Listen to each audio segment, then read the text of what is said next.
Hey there. I hope you guys are having a great day. Happy Thursday. I just got off a client call and I wanted to talk to you guys a little bit about hormone balance. That's something that I hear about just about every day. Every client that I work with, and to a point, wants to keep their hormones balanced. They might want to elevate some of them or lower some of them, but hormones are always a pretty significant part of the conversation. And so I wanted to talk to you a little bit about some things that you can do to help that, really just in your everyday life, in your home and at work. So when we're looking at the balance of hormones, we're looking at one, how much your body's producing, and two, how your body is metabolizing those hormones. Like, how are they eliminating them after they've been used? If you can't do either of those well, you're going to have an imbalance. So if you're not producing enough, you're going to have low levels of some and high levels of others. But if you're not eliminating them well, then what will happen is your body will reabsorb them and also cause imbalances. So while there's certain specific nutrients that you want to have, what I want to talk to you about is stuff that you don't want to have. So there are toxins in your environment, most likely in your home or in your workplace, that can actually impact your body's ability to create and metabolize your hormones, creating that imbalance. And so we want to kind of stop the influx of the negative things and encourage bringing in the good stuff, right? So what are those bad things? How do we get them in us? Well, it's something that you're either going to breathe in, you're going to eat it or drink it and ingest it that way, or you can absorb it through your skin. So that the things that we breathe in, let's talk about those first. So it could be things in your home like air fresheners, plug-ins, Febreze, candles.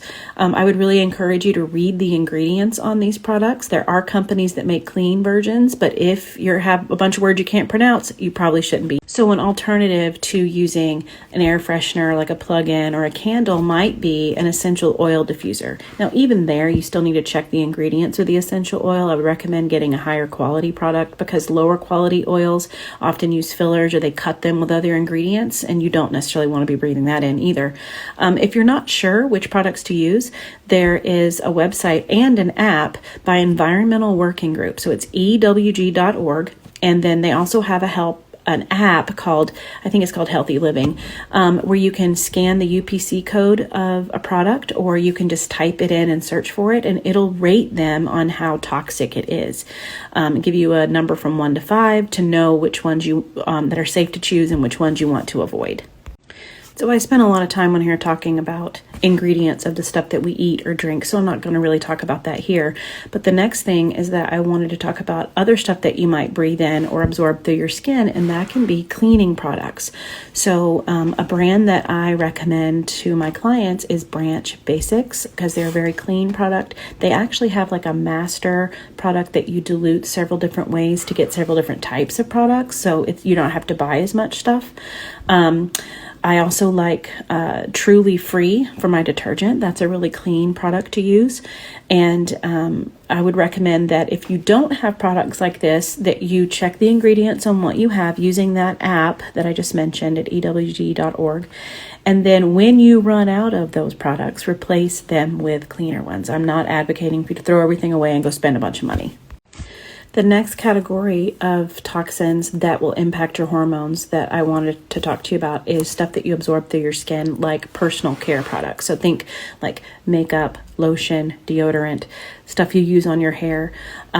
These all have an impact, because everything that you bring into your body, your liver has to do something with it. So if it's, something that you've breathed in, like a candle, or if it's something that you ate or drank, or like even swallowed like a medication, or something that you've absorbed through your skin, your body has to do something with that.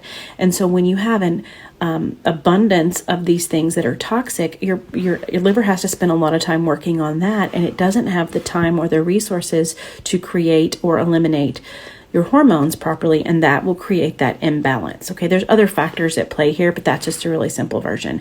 So I would also use that same app to look for clean skincare products. There's a million of them out there, so just use what you can afford. This was just a sample of just a few of the areas that we can unknowingly be compromising our body's ability to produce enough hormone or to eliminate the hormones that we do have properly. And so you want to be aware of that and take steps to support the health of your hormones by removing those things. And these are, it's easy to do. They're in your home. And again, I'm not saying throw everything away and go buy this other expensive thing. Replace things as you can, one thing at a time. But when you do replace them with a much cleaner, non-toxic product, because the body is going to keep up with this. It keeps a score. And so everything that you're bringing in has to go out somehow. And if it's going out at the expense of your hormones, that's probably not a great choice to make if you're concerned about your hormone health. Now, there's many, many other things to do to support your hormones. This is just a starter. If you'd like to know more, let me know.